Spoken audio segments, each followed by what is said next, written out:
আসসালামু আলাইকুম রহমতুল্লাহি ওবরকাতুহু। সম্মানিত দর্শক, সমগ্র বাংলাদেশ আজ দুই ভাগে বিভক্ত। এক ভাগে সংস্কারের পক্ষে ডক্টর মোহাম্মদ ইউনূসের নেতৃত্বে যে সরকার চলছে, সেই সরকারকে মনোভাবে সমর্থন দিয়ে যাচ্ছে এবং দেশ এবং বিদেশে তাদের যে লজিস্টিক সাপোর্ট রয়েছে, সেই লজিস্টিক সাপোর্টের মাধ্যমে এই সরকারের হাতকে শক্তিশালী করা এবং দীর্ঘমেয়াদী একটি সংস্কার প্রক্রিয়া চালিয়ে নেওয়া এবং বাংলাদেশে একটি আমূল পরিবর্তন, যদি পজিটিভ অর্থে ধরি, সে আমূল পরিবর্তন করা এবং রাজনীতিবিদদেরকে একটি আচ্ছা মতো শিক্ষা দেওয়া। এই লক্ষ্যে দেশের এক অংশ কাজ করে যাচ্ছে দৃঢ়তার সাথে, বিশ্বাসের সাথে, পরিকল্পনা নিয়ে, বুদ্ধি নিয়ে এবং রীতিমতো কোমরে বেল্ট বেঁধে। যুদ্ধের ময়দানে যেভাবে যুদ্ধ করার জন্য একজন মানুষ কোমরবন্ধ পরে, বেল্ট পরে, ঠিক ওই রকম কোমরে বেল্ট পরে, যেটাকে আমরা কোমরে গামছা বেঁধে বলি। তো যাই হোক, এখন সেই কাজটি করে যাচ্ছে একটা গ্রুপ। অন্য গ্রুপ হলো যে না, আপনারা এই সংস্কার করতে পারেন না, আপনাদের এই অধিকার নেই। তারপরে আপনারা কারা? এই সংস্কার করতে করতে আপনারা যেভাবে চালাচ্ছেন তাতে তো কম করলে 5 থেকে 7 বছর চলে যাবে। তখন কি আমরা বাঁচবো? আমরা তো বুড়ো হয়ে যাব, আমরা মরে যাব। আমাদের কি হবে? আর এখন আমাদের যে জোয়ার আছে, জনসমর্থন আছে, জনপ্রিয়তা আছে, এটা 5 বছর পরে থাকবে না। এই 5 বছর যদি আপনারা ভালো করেন, তাও আমাদের জন্য ক্ষতিকর, আর আপনারা যদি খারাপ করেন তাও আমাদের জন্য ক্ষতিকর। এই কারণ হলো, আপনারা যদি চলে যান তাহলে সারা দেশে যে সর্বনাশ করে গেছেন, ওই সর্বনাশের বোঝা তো আমাদের ঘাড়ে আসবে। কাজেই দেশপ্রেমিক রাজনীতিবিদ হিসেবে আমরা এই জিনিসগুলো মেনে নিতে পারি না। এরকম নানা রকম তকমা, নানা রকম যুক্তি নিয়ে অতি সত্বর নির্বাচন দেওয়ার জন্য রাজনৈতিক দলগুলোর মধ্যে বিএনপির নেতৃত্বে একটি অংশ সরকারের উপর প্রবল চাপ তৈরি করেছে এবং এখন যে পর্যায়ে চলে গেছে, স্পষ্টতই পয়েন্ট অফ নো রিটার্ন। এখানে সংঘর্ষ, শক্তি প্রয়োগ, বুদ্ধি প্রয়োগ, কৌশল প্রয়োগ অনিবার্য। এক পক্ষের জয় এবং অপর পক্ষের পরাজয় শতভাগ হতে হবে। এখানে there is no room for negotiation. এখন এই জায়গাটাতে নেগোসিয়েশনের জায়গায় নেই। রাজনীতি এমন একটা জায়গা যেখানে একবার বিরোধ শুরু হলে ও বিরোধ নিষ্পত্তি হয় না। এক পক্ষের পতন হয়, আর এক পক্ষের, যাকে বলে, বিজয় সূচিত হয়। এমনকি যুদ্ধের ময়দানে সন্ধি হয়, যুদ্ধের ময়দানে চুক্তি হয়, এমনকি যুদ্ধের ময়দানে পতাকা বৈঠক হয়। এটা এই প্রাচীনকাল থেকেই, মহাভারতের যুগ থেকে এটা প্রচলিত ছিল এবং সেখানে কতগুলো সুনির্দিষ্ট নিয়ম মানা হয় যুদ্ধের ময়দানে। যুদ্ধ, সেটা মধ্যযুগে, এমনকি আমরা হালাকু খানকে বলি, চেঙ্গিস খানকে বলি, সেখানেও যুদ্ধের সময় যে সকল গণতান্ত্রিক নিয়ম পালিত হতো, আজকের এই যুগে, আজকের এই দিনে মানে ডোনাল্ড ট্রাম্পের যে রিপাবলিকান যারা আছেন তারা এবং ডেমোক্র্যাট, কিংবা ব্রিটেনের টরি পার্টি কিংবা লেবার পার্টি, বাংলাদেশের আওয়ামী লীগ বা বিএনপি, এদের মধ্যে এই জিনিসগুলো হয় না। যেমন ধরুন, হালাকু খান বাগদাদ আক্রমণ করবেন, বিশাল সৈন্যবাহিনী নিয়ে তিনি বাগদাদের উপকণ্ঠে গিয়ে কয়েক মাস বসে থাকলেন একটি সন্ধি করার জন্য। তিনি ফিরে আসবেন, তিনি যুদ্ধ চাচ্ছিলেন না। কিন্তু বাগদাদের খলিফাকে তার আশেপাশের লোকজন এমনভাবে উত্তেজিত করলো, বিভিন্নভাবে উত্তেজিত করলো, একটা যুদ্ধ অনিবার্য হয়ে গেল। এই অবস্থাতে তিনি আরও সামনে এগুলেন। তারপরে দুই পক্ষর অনেকবার বৈঠক হলো, সমঝোতা বৈঠক হলো, কিন্তু আলটিমেটলি যুদ্ধ হয়ে গেল। কিন্তু যুদ্ধের ময়দানে তারা হালাকু খানের সঙ্গে বাগদাদের খলিফার পক্ষ থেকে বহুবার পতাকা বৈঠক হয়েছে। একইভাবে 200 বছর সেই ক্রুসেডের যুদ্ধ হয়েছে সমস্ত ইউরোপীয় শক্তির সঙ্গে মুসলমানদের। সেখানে একেবারে সর্বশেষ ক্রুসেড, যেটাতে জয়লাভ করলেন গাজী সালাউদ্দিন। তো যুদ্ধ করছেন তার প্রতিপক্ষ রিচার্ড দ্য লায়ন হার্ট, ইংল্যান্ডের কিং। তো তিনি যুদ্ধের ময়দানে অসুস্থ হয়ে গেলেন। কাজী সালাউদ্দিনের শিবিরে খবর পৌঁছালো, তিনি তার ব্যক্তিগত চিকিৎসককে পাঠিয়ে দিলেন এবং তিনি জানেন যে রাজার জন্য বরফ দরকার।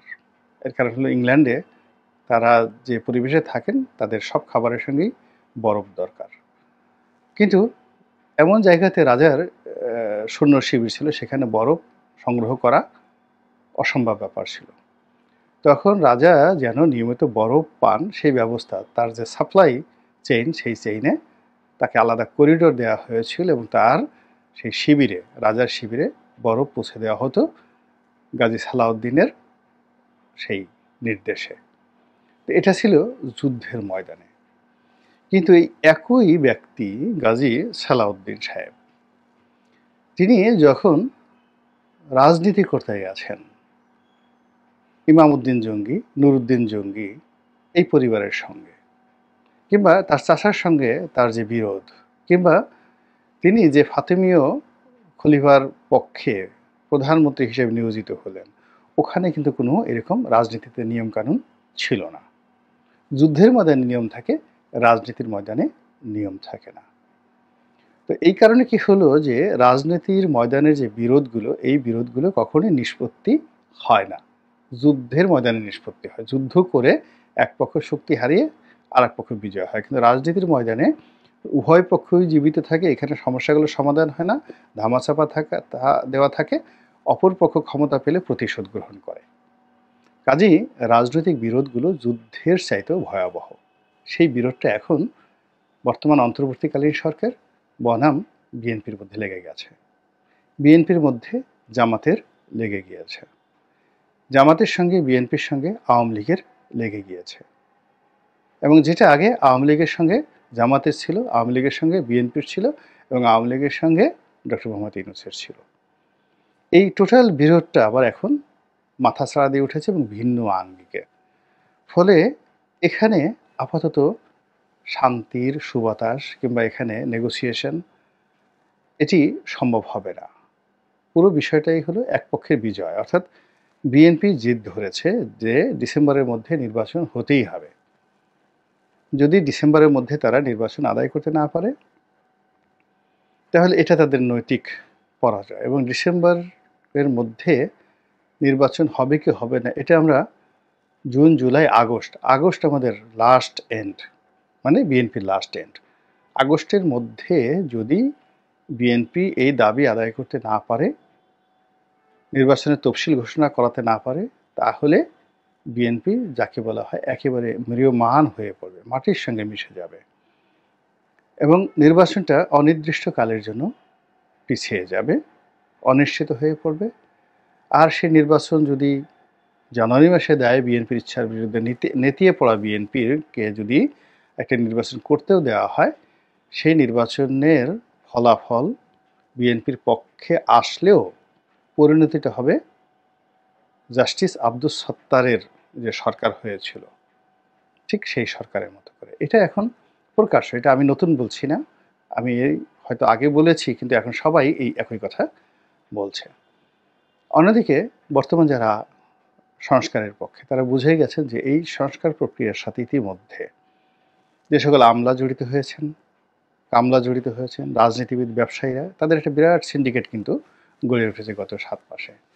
তারা খুব ভালো করে জানেন যে তারা যদি পরাজিত হন, তাহলে আওয়ামী লীগ নেতারা এখন জেলখানাতে যে অবস্থাতে আছে, আওয়ামী লীগ নেতাদের হাতে যেভাবে হাত কড়া চমৎকারভাবে, মানে শাখা এবং সিঁদুর, মেয়েদের হাতে, হিন্দু রমণীদের হাতে যেভাবে শাখা শোভা পায়, তো ওইরকমভাবে আওয়ামী লীগের নেতাদের হাতে, যাদের হাতে চকচক করছে সেই হাত কড়া, ওইরকম হাত কড়া তাদেরকে আহ্বান করছে, ডাকছে, নিমন্ত্রণ জানাচ্ছে, আমন্ত্রণ জানাচ্ছে। 2 নম্বর হলো যে আওয়ামী লীগের এত বড় বড় নেতা, আপনি চিন্তা করুন তো, একজন আমির হোসেন আমু, একজন রাশেদ খান মেনন, একজন হাসানুল হক ইনু কিংবা শাহজাহান খান, এরা শুধুমাত্র ব্যক্তি বা নেতা নন, এক একটা পাহাড়, নিজ নিজ অঙ্গনে এক একটা হিমালয়। এদের কে আপনি মানে এদের যে ইতিহাস, এদের যে ব্যক্তিত্ব, এদের যে শিক্ষা, এদের সবকিছু মিলিয়ে তারা কোথায়? সেই তুলনায় আপনি যদি প্রফেসর আলী রিয়াজকে পাশে দাঁড়ান, এই বন্দি শাহজাহান খান সাহেবের পাশে ধরেন শাহজাহান খান সাহেব হাতকড়া পরা অবস্থায় আছে। হাসানুল হক ইনু হাতকড়া পরানো অবস্থায় আছে। তার পাশে একটু আসিফ নজরুল সাহেব এবং আলী রিয়াজ সাহেব, এই দুজনকে একটু দাঁড়া করায় দেখেন, তারপর একটা ছবি তুলেন এবং শুধু বলেন যে হাসানুল হক ইনু মানে ওই যে আমাদের যে আগে বিয়ের সময় যেভাবে দৃষ্টি বিনিময় হতো না, ওইরকম দৃষ্টি বিনিময় হবে। অর্থাৎ সামনাসামনি দুজন দাঁড়িয়ে থাকবে এবং এই আলী রিয়াজ সাহেব এবং যাকে বলা হয় আসিফ নজরুল সাহেব, তারা একজন শাহজাহান খান সাহেবের চোখের দিকে আর একজন হাসানুল হক ইনু সাহেবের চোখের দিকে 30 সেকেন্ড তাকিয়ে থাকবেন এবং ওই 30 সেকেন্ডের আপনারা একটা ভিডিও তৈরি করবেন এবং সেটা ছেড়ে দেবেন। বিশ্বাস করেন এটা পৃথিবীর একেবারে অস্কার পাওয়ার মতো একটা আলোড়ন সৃষ্টিকারী চলচ্চিত্র হয়ে যাবে। 30 সেকেন্ডের শর্ট ফিল্ম। হাত কড়া পরা অবস্থায়, হেলমেট পরা অবস্থায় দুজন রাজবন্দী দাঁড়িয়ে আছেন আর তাদের কাছ থেকে 1 গজ দূরে একেবারে দাঁড়িয়ে আছেন ক্ষমতাধর সবচেয়ে পাওয়ারফুল দুজন মানুষ। এই মুহূর্তে দুজনে শিক্ষিত, দুজনে সজ্জন এবং বাংলাদেশে পরিচিত মুখ। ওই সময়টিতে আপনি এমন কিছু বডি ল্যাঙ্গুয়েজ, এমন কিছু মুখভঙ্গি, এমন কিছু রসায়ন, এমন কিছু দৃশ্য, এমন কিছু বিষয় দেখতে পাবেন যেটা আপনার মস্তিষ্ক কল্পনাও করতে পারছে না এবং ওখানে অভাবনীয় এমন কিছু একটা তৈরি হয়ে যাবে যেটা কিনা ওই 30 সেকেন্ডের একটা ভিডিওকে অস্কারের যে পুরস্কার, অস্কার যে বিজয়, সেই দ্বার প্রান্তে নিয়ে যাবে। সত্যজিৎ রায়ের যে সিনেম্যাটিক জ্ঞান এখানে ফেল করবে।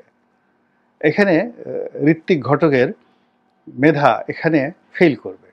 আপনি যদি সাধারণ একটা আইফোন দিয়ে এই দৃশ্যটা ধারণ করেন, আপনি হয়ে যাবেন পৃথিবীর সেরা ফটোগ্রাফার, সেরা চলচ্চিত্র পরিচালক।